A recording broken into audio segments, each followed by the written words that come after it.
What's up everyone, welcome back to another video. Today we're going to be looking at Maru, supposedly the best matchup in the world. Maru's TvT, the hardest single matchup to beat. And here he's playing against Cure, the second best Terran in the world, and Maru wins this one 4-0 in the DreamHack finals. And I just really wanted to have a look at how Maru, just plays such perfect TvT. So here we are. Now before the game gets started, I just really want to tell you guys that I'm on Metafy now, a coaching platform. So if you guys are interested in personal coaching, playing some games with me, there's even like a training plan on there. Make sure to check it out. It should be the first link in the description. But for now, let's focus on this match. So like I said, this was a best of 7 between Maru and Cure in the DreamHack finals. Both had an awesome performance, but Maru just a little bit too strong. And to me, it sounds kind of crazy when... Because these are honestly the two best Terrans in the world. Maru is the best single Terran in the world. Cure is the second best. And Maru just straight up 4-0'd him. Didn't need any tricks or anything like that. And I just wanted to go into detail a little bit more. Because to me, that sounds insane. Like, I feel like if someone reaches the finals by a fluke, like, I don't know, Maru plays against the 5th best Terran, then I can already see it a little bit more, you know? But someone that is supposedly so close to him, that is a little bit insane to me. Now, one thing I notice about Korean Terrans is that they don't really play the Reaper Expanse anymore. I always love to play Reaper Expand off of one barracks, but I don't really see them do it, to be honest. It's always double gas, pretty much every single game. Sometimes they go for something cheeky like Proxy Reaper maybe, or Proxy Marauder, but even that, not so much. I feel like TvT has really just standardized down to those 2 gas builds. Now, something I find interesting already is that Maru does not wall off his base, but instead he built the barracks there. And I feel like this has a downside if you would play against maybe like a big Hellion attack or Reaper Hellion attack, because then you cannot really defend this ramp and you might end up losing a lot of SCVs. But a big advantage that this has is that a very common and strong move in TvT is to, you get your early tanks, your early Ravens, and you would push tanks like here or under the side here. Like if you see where Cure put his buildings, a tank anywhere positioned here would be able to kill this reactor. And losing your reactor many times can even be game ending. So I imagine that's what the point is for Maru here. Personally, I'm not sure if it's worth it. I haven't really tried with it. I would be pretty scared of dying to something random, like maybe like a Mass Hellion attack. But, obviously it's Maru, so we have to give him the benefit of the doubt because he's just that good. Probably going to follow very standard as well, knowing him. He's actually going to go up to 4 units at least, making a 3rd Reaper. Now, one thing that Korean Terrans tend to do is that even if they play the same style, they make very slight adaptations to their build. Like if I wanted to play a normal macro game every time, I would probably repeat the exact same builder every time. But in Korean Terrans, what I usually see is that they will make very slight differences that, actually make a difference in the build and maybe in the counters, the build that it counters, but you might not think about it. Like here, Maru went for 3 Reapers and 1 Hellion. I wouldn't be surprised if we see 2 Reapers and 1 Hellion before the add-ons in another game, even though he would be playing the same style. In this game, he actually went for a mine. This was a long time ago. I did a video on Maru's TvT as well, and he really liked to open mine. Back then, he was doing a lot of mine drop. Now we see the tech lab going down on the starport over there, so it's probably not going to be a mine drop this time. But still, the mine does seem to be, a recurring factor in Maru's openers, especially when he plays standard. Obviously, the 3rd gas is really fast. I wonder where the 3rd CC is going to go down as well. Sometimes you can see Terrans skip Marines to get that 3rd command center a little bit faster.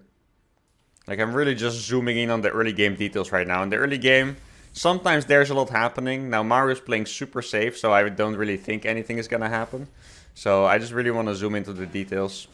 He's going to go 1 Cyclone. I imagine he's going to make a tank after instead of a 2nd Cyclone. Yeah, okay, there we go. So 1 Cyclone into tank. So far this seems to be a pretty standard formula. The mine hasn't been as common recently. So you see even small things like this. Look at this. He uses the Marine to block the mine as well. So if like a Banshee would fly in, you wouldn't see it. I would say this is... It could be anti-Banshee, but it could also very well be anti-Medevac. Maybe that's even a bit more likely than Banshee these days. And he had the timing down on it, He had the mine at the front, waiting for a Reaper Hellion attack. Excuse me. And when the timing was gone, he moved the mine to a place where it could counter any harassment coming into the natural. Obviously, he has the Cyclone in the main to block anything else. And then he's going to jump in with 1 Reaper. Yeah, I was about to say, one thing that I do notice is that they don't really care about the Reaper jump up spot. Like, similarly, Maru has not blocked that. And I guess, I mean, in TvT, there's nothing really crazy to scout. Like, oh wow, he's going 1-1-1 with a third command center, you know what I mean? Like, you can see slight different variations. Sometimes you can see that they went onto the reactor really fast with their starport, meaning a mass Viking push is on the way. But for the most part, it's pretty standard, and they don't really seem to care about getting scouted. If a Reaper would jump into Maru's base, he would kill it with the Cyclone, and yeah, he would give away a scout, but that's it, and it doesn't seem like he cares about it. Notably, Maru's third CC is way faster as well. Could mean that Cure wants to be aggressive, having 8 more army supply. And I guess that does mean that Maru cut Marines a little bit to get that third faster. Just looking by the timing of the third and the army supply in the bottom, that must have been what happened. Now Cure is actually going to take the vertical third instead. I feel like the triangle third base, which is probably the one Maru's going to take, is the most standard. Both of these bases have their weaknesses actually. If you look at this base, you can siege tanks here and it will kill this part of the mineral line plus the gas, which is killer. But similarly, you can also put tanks here and it will, you know, cover these patches and the gas. So both these bases definitely have their weaknesses against tanks. To me, it seems like Maru's a little bit ahead in everything though, besides army supply. The barracks are a little bit faster, the CC was faster. He's actually taking a while to land that. Maybe because he saw Cure was on the map. I feel like I would usually take it instantly. He actually, you know, he's up to 54 SCVs before he's gonna land that, which seems like a lot. A base is typically fully saturated, or two bases are fully saturated by Terran when you have like 48 SCVs. And even though perfect saturation is 44, it's because Terran usually has a bunch of stuff building. Like just right now he had 2 E-bays and 2 barracks building, so he needed 4 extra SCVs, so 48. So he did delay landing that third by about 6 SCV saturation. He's gonna get a sensor tower instantly as well.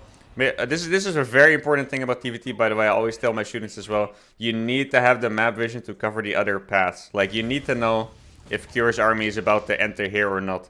That's the main reason he had his entire army here. You see this movement? He had his entire army here because he had vision on the top, even if it's just one Hellion. So he knows the only entrance is on the left side.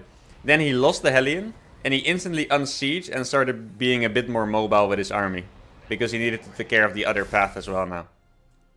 And now he's going to follow up making a depot there. Like, this vision stuff, it seems minimal. But very often, when I look at replays, this is the difference between good TvTers and, like, maybe Masters players that are not quite in their TvT groove yet. It's very simple stuff like this. And obviously, you would expect someone like Maru to be on top of it at all times. Now, Cure actually has complete map control. This is... Because you could wonder why is Cure not splitting units. It's because this map is Curious Minds.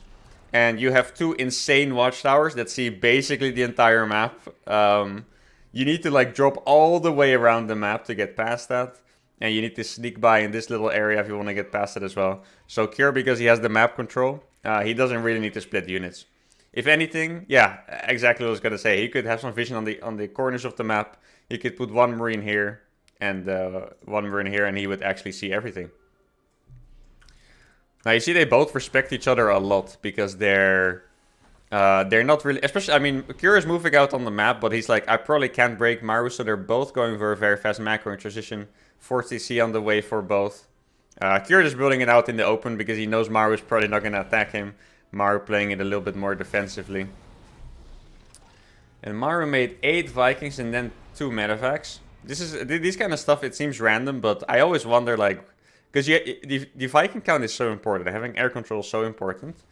Sometimes I wonder, like, so when did I find the room to sneak out medevacs? And I guess Maru made 8 Vikings and then 2 medevacs, or maybe 6. I feel like 6 makes sense because with 6 Vikings you one-shot medevacs and other Vikings yourself. There's a bunch of Marines sneaking out. These are actually 1-1 Marines against 0-0. So they would have traded decently for those 4 seconds that Cure's 1-1 wasn't finished yet. And let's see what the follow-up is going to be. Notice one thing, by the way, is that 4CC, in most games, it feels like a big step, you know, to the macro game. But in Maru's case, he very often gets it before his 4th and 5th barracks even. Like, to me, the first time I saw this, I thought it was kind of crazy. But he actually get his 4th CC, and then like his 4th and 5th barracks and his 2nd factory at around the same time.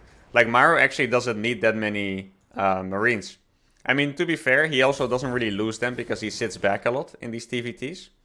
So I guess it makes sense.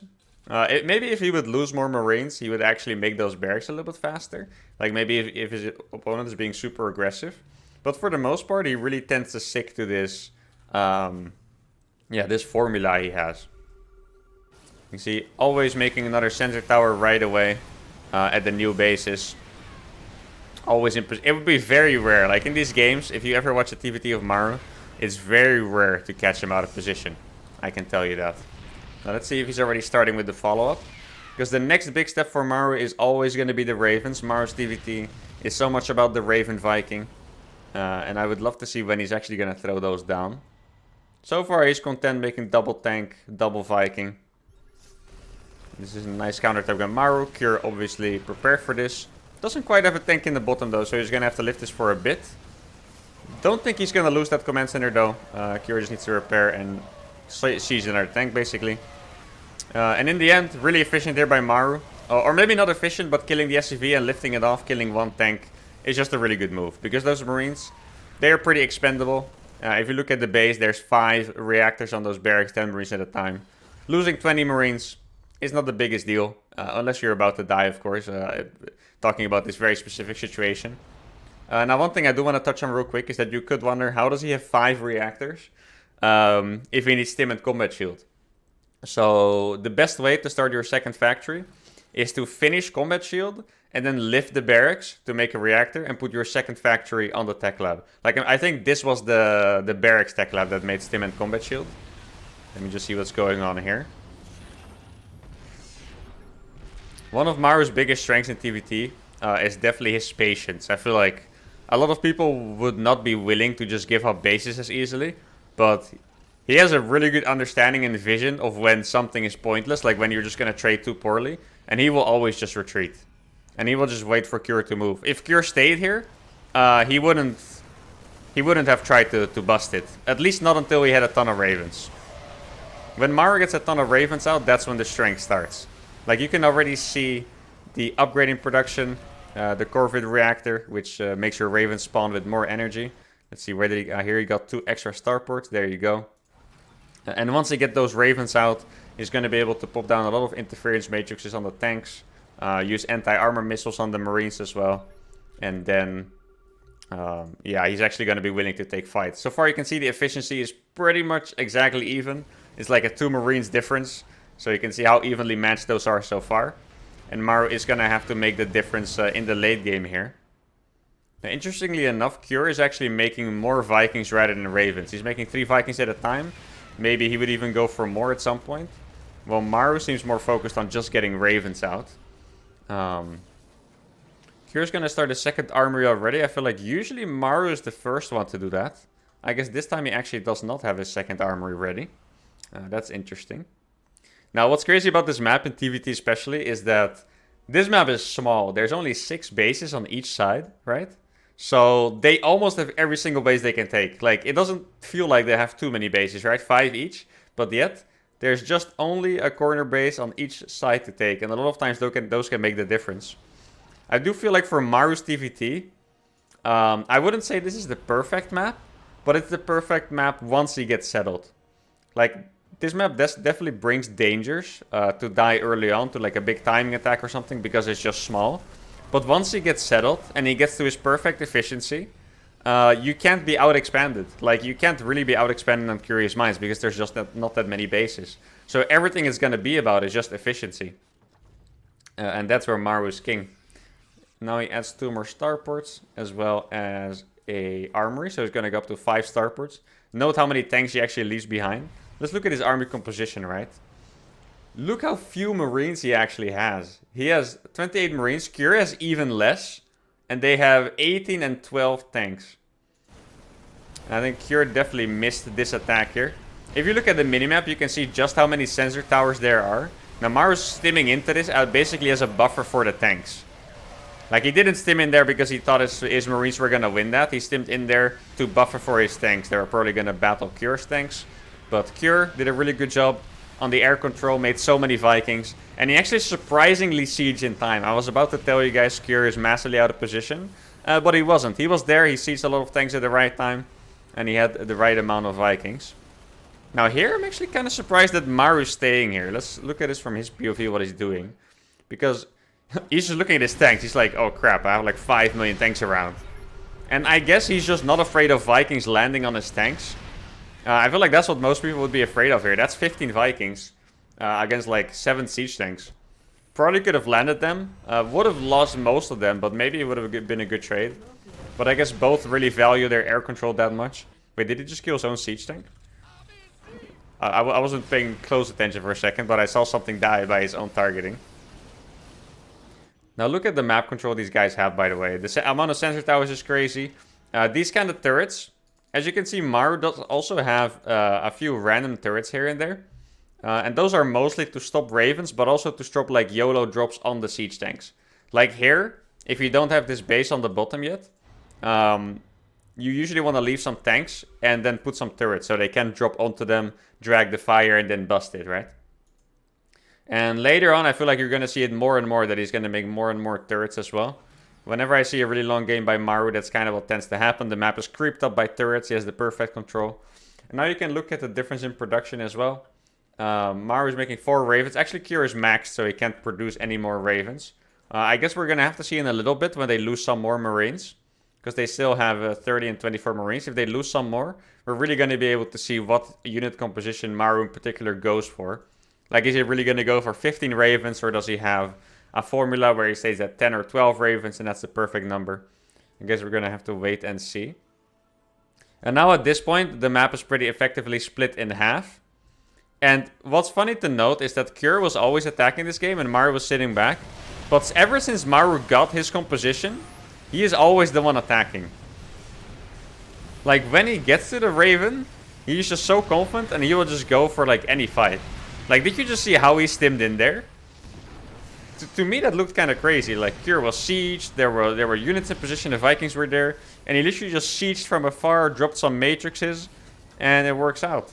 So, yeah, once the late game is hit, they completely switch roles. Cure hasn't really done anything for a while aggressively, and Maru is just going over and over. And you can see they're both replenishing their army with ravens. Cure is actually making a bunch of Marines because he just has too little. One thing I wonder about is, to me it kind of seems like it's time to sacrifice SCVs already. They're both on about 80, and they both have every base on the map. To me it seems like it would be a good time to sacrifice SCVs. Maybe they want to wait a little bit more until their bases are actually starting to be mined out. That would make a lot of sense, of course. The upgrades are actually in favor of Cure, as you can see in the bottom middle here. Definitely doing a good job. Is there a fusion career for Maru? Doesn't look like it. So there's no battlecruiser transition planned. No liberator range planned as well. I feel like liberator range is something that Cure... Look at this. He wanted to go for it again. You saw that? But Cure just had actually a little bit too much. Maru just really wants to fight. He's looking for it. Ah, there you go. Cure is actually getting liberator range. And Maru's going to start that fusion core. Now, I don't know if Maru is doing it for liberator range or for battlecruisers. Battlecruisers are actually pretty common. In TvT late game, I've seen Maru do it.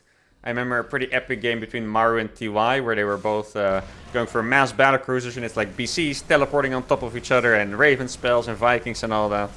And it ended up being pretty crazy. BCs are super good to tank, by the way, even if you get interference matrixed. Now let's look how this fight unfolds. They both siege so systematically. You see, they actually have like a perfect line. Their Cure overstepped a little bit, but they're both so good at it. Maru targeting down a few Ravens there, loses a few Vikings for it. It's actually going to make more and more Vikings. It's a really funny dance as well. If your opponent only has Ravens, but you only have Vikings, the Ravens can kind of bust you by matrixing your tanks, but the Vikings will win in the air. So it's actually a very tricky ratio, you know, how many Vikings and how many Ravens do you make? Note that they always want to have an anti-armor missile on each other's army. Once they get to that many Ravens, they will always send an anti-armor missile on the enemy's army. Now he's going to move around to the top again. Keep in mind that since this map doesn't have a lot of bases, if you kill one, if you deny one, that's a huge deal. If Maru would ever get a permanent deny on this base, he would straight up be up a base 6-5, and that might be enough of an advantage. Notice how he YOLO'd into it once again, flying over the turrets, getting the matrices down. And Cure kind of responding in the same way, dropping a massive amount of auto turrets. Let's look at the efficiency so far. Maru is actually down in efficiency, but one thing you cannot see here is that I think the resources that Maru lost more are actually minerals, because he's been mostly just like, you know, stimming head on. And I really believe that, you know, the gas matters a lot more here, because you get tanks and ravens from them, basically. So if it is true that the difference here is made by minerals, actually Maru's ahead now after dropping auto turrets, then it would actually be good for Maru. Like, as you can see in the bottom, Maru is ahead in army. He has 30 more army supply and he has more gas, but Cure has 4,000 minerals more. And now, you know, you can make like 80 marines from that, but is that really what you want if someone has anti-armor missiles and, you know, an entire setup around the map and like 12 siege tanks? Probably not. Like, you can also see that Cure is not really spending his money. And it's because he's mostly making gas units. Now he decided to make a few more marines. And yeah, they're really just battling for this 6th base here. Okay, let's see what the unit composition is like now. So it's actually not an absurd Raven spam. Maru has 7 Ravens. And he's going to go up to 18 Vikings. And it's kind of the same for Cure here. 7 Ravens, 14 Vikings. Now once again, anti-armor missile and matrixing everything. And then stimming in. Really good move by Maru here. Because Maru has so many siege tanks. Maru has 13 tanks against 1. That's the difference right there, guys. That's the late game control difference with the Ravens. He is straight up 10 tanks. Which means Cure entire army is just going to get absolutely blasted here. Now, he might have enough Vikings to survive this. That would definitely be his saving grace. Because he does have a ton of Vikings. And he's also really ahead in those upgrades, by the way. But yeah, Maru's tank just creeping up to the PF. Just one small tip, guys. If you do siege a planetary fortress, you have to be really afraid of the other player attacking you. Because your siege tanks will not prioritize units over the planetary fortress. So you could have 10 tanks shooting a planetary right here. If 50 marines stim into your tanks, if you don't retarget the tanks, your tanks are literally going to die for free because they're shooting the PF. So even though sieging the planetary fortress seems like a really good move here, and it probably is, you do have to pay attention to maybe retarget marines if that's the case. Now Maru is just pushing forward relentlessly. Here I feel like he may have made a mistake. Probably underestimating how many units Cure had. Actually, he's still winning. Man, he's insane. How does he... Man, I legit... If I play TvT, I feel like, okay, maybe he's kind of losing for once. I mean, it's still really efficient, but he's kind of losing for once. I was going to say, if I play TvT, I feel like if I don't take the perfect engagement, it's going to go wrong. Maru, he just pushes in and he knows exactly what to do. He's just going to take Maru's base over here. And yeah. And once more, guys, like I said, he does have those random sensor towers and turrets everywhere, right? This sensor tower right now, it seems random. But this was actually perfect. Because before he took over this base, he could see pretty much exactly where Cure's tanks were and how many there were of them. So creeping with those sensor towers and turrets is just really important. And the turrets are just really good if you ever get pushed back by ravens. That the ravens do get punished. Like, they might lose some ravens. I think this game, actually, I remember from the cast that like 3 ravens were killed by 1 turret or something like that as well. And look at this. This is even more insane than the other ones. He tried to go through a PF and 6 siege tanks with like 12 marines and some interference matrices. And this time he finally got punished, right? I mean, I think it's for the better. I think it was getting a little bit too cocky, to be honest. He was playing perfect, but that was a little bit too much, guys. Just a little bit too much. Now, well, actually, he misclicked the ravens. That kind of looked like he mishotkeyd them to me. Because he was controlling that. It looked like he was about to just pop down an anti-armor missile and some turrets and he would have been fine. But he actually lost a few ravens there. So that was probably the first real miscontrol of the game by Maru. Now this is a really cool move by Cure, by the way. Credit where credit's due.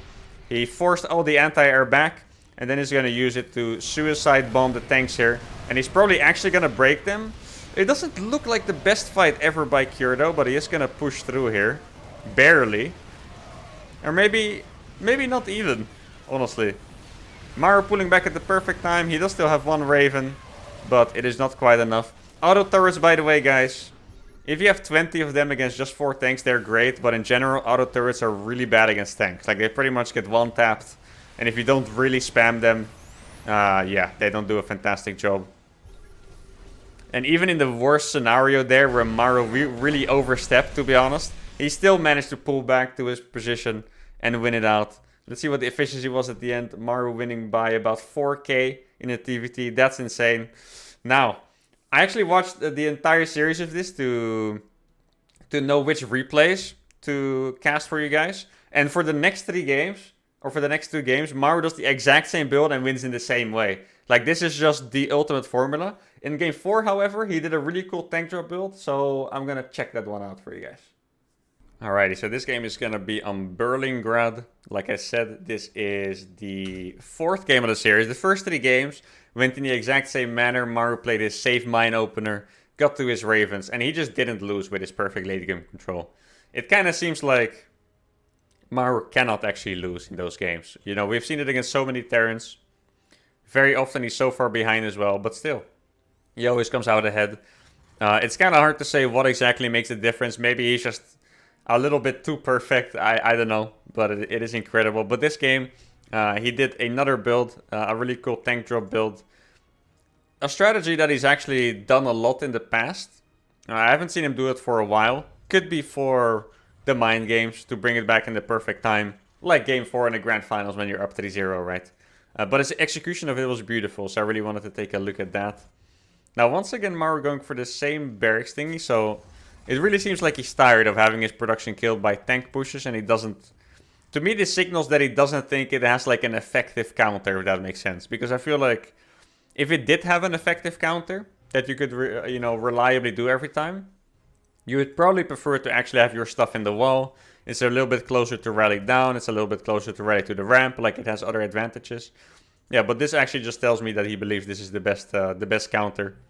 And it's more valuable than actually having a wall off against Terran. Which I can see because, you know, if you think about it logically, Terran is not the typical race you need a wall off against. Like, they don't have Zealot run-bys or Ling run-bys, right? Most of the...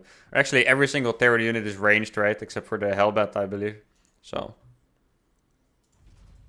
Same double gas opener again. Also similar depot positioning. I guess if you're not going to make the barracks here, you also don't really have to make the depot there, right?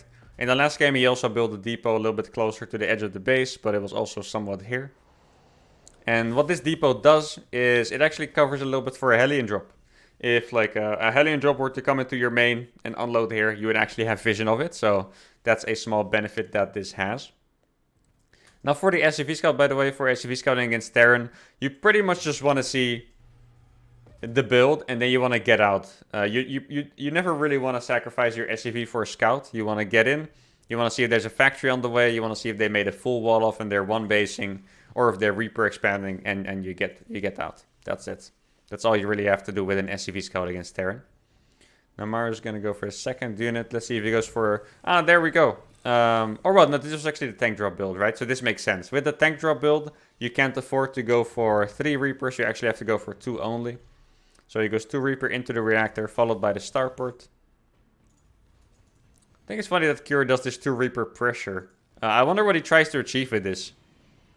Maybe he just hopes it's like a Reaper expand or something, or the... It's kind of weird, because he did the exact same thing in the first game, I think. But I'm wondering what maybe he's just trying to find a lone SCV and be very, very annoying with that. It's possible. And Maru is just going to stay back in the exact same way. I do think this build has some weakness. I think if they attack you with 5 units, which is an uncommon build, but if they do like the 3 Reaper 2 Hellion attack, you might actually take some damage from that. And if you take some damage from it, your attack is simply going to be weaker. If you lose any units while you're doing like a timing attack, it always feels extra bad. Because then you're just going to show up with like a mediocre army that disappoints you, you know. It's a bad time. Even with this build, he's going to get his 3rd gas fast. Even before the orbital, actually. I didn't know the gas was actually a priority over the orbital. I guess now we know. To me, it always felt like orbitals were like max priority. But then this is also an important thing, by the way. He gets the Cyclone before switching it over for the Raven. And the reason for that is that you move out with every unit. So you actually Yeah, legit. If 2 Reapers enter your base, or 4 Reapers, you would actually die to it if you don't make that Cyclone. Now with the Cyclone, you would lose some SCVs, but that's about it. Now this is what the attack looks like. You have everything loaded up in the medevac, the tanks and the marines. And then you're gonna do what Maru has been so scared of. You're gonna siege the buildings over here. Now he does need to siege a little bit closer. He siege a bit too far away. And then you see all these add-ons are now just exposed. And typically how you defend this is you need to use auto turrets. You need to use the Cyclone lock-on very well. But you can see already the reactor going down is such a big deal. Maru microing his medevacs. The reason he pulled them back there is because he saw the Raven was coming down. So he felt like he was about to be pushed. So he wanted to have all of his units here to defend his siege tank. Now here's the auto turret. That was a little bit too fast by Cure. You can see it goes down so fast. This tank is doing an insane amount of damage right now, by the way. Killed almost all the units of Cure. The Cyclone lives. That was very close. That's well done by Cure. But still, he lost the reactor. And honestly, that is the damage done. And you would wonder, like, why is that such a big deal? Step 1. A reactor takes really long to build. Like, that is legitimately, I would say, at least 4 Marines that you miss. Maybe it's even like, you know, 5 if it's like a 2.5 production cycle or something. But it's actually 4 or 5 Marines you miss. It's 50 extra gas, meaning you see Cure is not being able to afford this tank right now. And if a contain takes any longer, you cannot switch the starport over and you will not have double Viking production. So just getting that 1 reactor is actually huge. And Maru punished what he has been avoiding by putting his stuff so far away. I do wonder the next time if we see Maru play TvT, if someone is going to try and punish not walling by just doing those early attacks. Like 8 Hellions or 3 Reaper 2 Hellions or stuff like that, you know. Because I feel like there might be something you can punish there. And what does he have? He actually has 2 tanks in his medevac now. Oh, that's a really big lock-on for the Cyclone. There's Vision. Doesn't quite get it down, though. And you see Cure. I don't know if Cure wanted to play 3 Ravens, but he is forced to. Because of the reactor. Now, this actually looks like a pretty decent cleanup from Cure, doesn't it? He loses 1 Raven for it. Yeah, he's definitely going to kill that siege tank. You see the medevac being loaded up. You know what's up. This seems very YOLO by Maru, but he does have his own auto turret there as well. It's actually going to pay off because he's going to get both Ravens. He gets the tank and both Ravens out, which was so much more. And now he's going to be able to push through and kill this tank as well. How did it go so wrong for Cure all of a sudden? Like, that was actually kind of crazy. Maru's so good with the dropping in the main, by the way. I think he's going to abuse it even more. This is not in range, is it? Oh, it's... Oh my god, you can see the indicator there. You see the indicator of the siege tank? How does that not hit? It's literally under the tank, like... Well, I guess it is what it is. Now, Cure is actually a bit faster in transition, but Maru has so much pressure here. And now the reactor is in danger again. And I feel like, if you look at this specific move... He was at the front with the tank, and then he picked them up and went back over here. These moves are not crazy. I feel like where Maru's strength lies in this scenario is that he rotates so fast. It's like he doesn't hesitate for a second. Before you know it, he's already in the other location hitting you. And you never really have time to properly reposition your tanks and stuff against Maru. In this situation, I feel like Maru is very close to being in trouble. This is 5 barracks against 2 and 3 just finishing for Maru. Upgrades are way ahead. Stim was cancelled, I believe, or maybe just started late because of the pressure. And look, another really good move by Maru here, letting the Vikings in the main, tank on the low ground. So many SCVs going down, and his tank on the low ground just getting completely free reign here. Yeah, I'm just shocked how he finds the damage, because, you know, I see the moves he's doing, but when I play, it feels like once you run out of units a little bit, the attack is pretty much over. But he just keeps finding damage over and over. And he pretty much just killed Cure. Cure is down to 43 SCVs. He lost another add-on, I believe. Man. I mean, I know I'm analyzing it for you guys, but even I'm a little bit shooketh sometimes. He lands the 4 Vikings try to kill the tank. Okay, that's so greedy, but it actually works as well. I mean, he lost 2 Vikings for it, so he got kind of punished, but he still has the position here. And now he's going to drop even higher, just so he can grief the tackle out making combat shields as well. And at home, You know, no trouble in paradise as well. 72 SCVs, getting a fourth base, a flippin' fourth base, that's right. When he's, you know, this attack started at like 5 minutes, it's still going, and he's making a fourth base at the same time. He's even getting a sensor tower in the Liberators. Now, at this point, I think Cure is maybe overestimating this attack a little bit. Because if he would collapse on this, he would kill it by now. But I think Cure maybe doesn't want to trade units because he does know that Maru is in economically such a better position that he can't really go. And by the way, Combat Shield is a huge denial for this one reason. If you don't have combat shields, if you stim your Marines, they get one shot by a tank. Literally one shot instead of two. If you stim those Marines, you can see it if he target fires. Let's see if he does it. One shot maybe? Oh no, you couldn't quite see it. Those Marines would have all been one shot. One tank shot kills 10 Marines. Like normally you would think, why, he has 15 Marines against 2 landed Vikings in a tank. Why doesn't he stim? It's because the combat shield was denied. That one tank would have blasted his Marines and it would have looked very silly.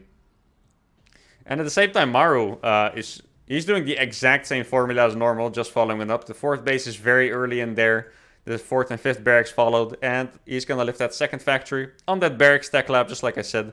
Probably gonna lift that away like right now to make a reactor, or after his Marine, or whenever he realizes, honestly. Obviously, he has to be careful for this attack. How many tanks are we on for Maru? Maru, even after all that, even being up 20 SCVs, he has the exact same army. 3 tanks, 31 Marines. Now he has 1 more Marine. Like, this is as even as you can get for an army. He is missing the medevacs, though.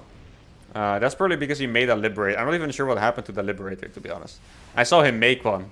Either he cancelled it or he lost it. Cure? Okay. That's the Maru respect, you know. If you're playing as Maru, he's so good, you feel like his units just do automatic, like, area of effect damage. Like, he was running away from the Vikings like they were, like, 3 battle cruisers right there. I feel like this is also a pretty good map for Maru, by the way. This is even better than Curious Minds.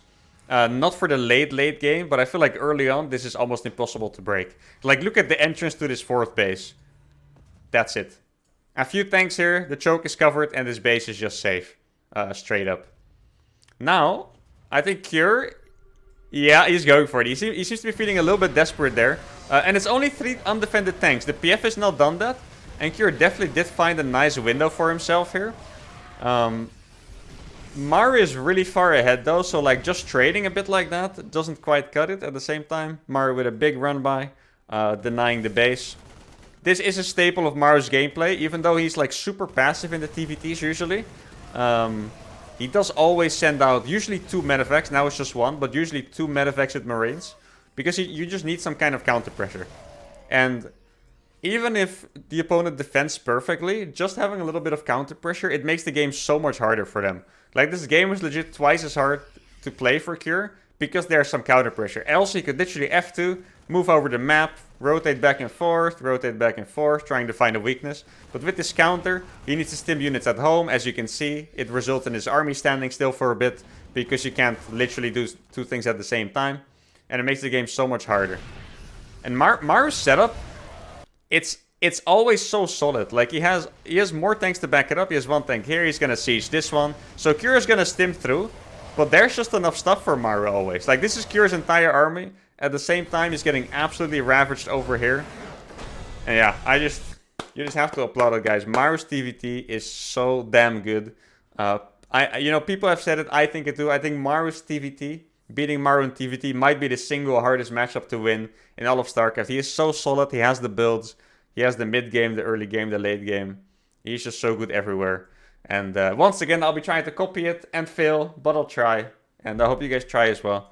Let me know how it goes. And for now, I hope you guys really enjoyed this video. Make sure to leave a sub and like, and I'll see you guys next time.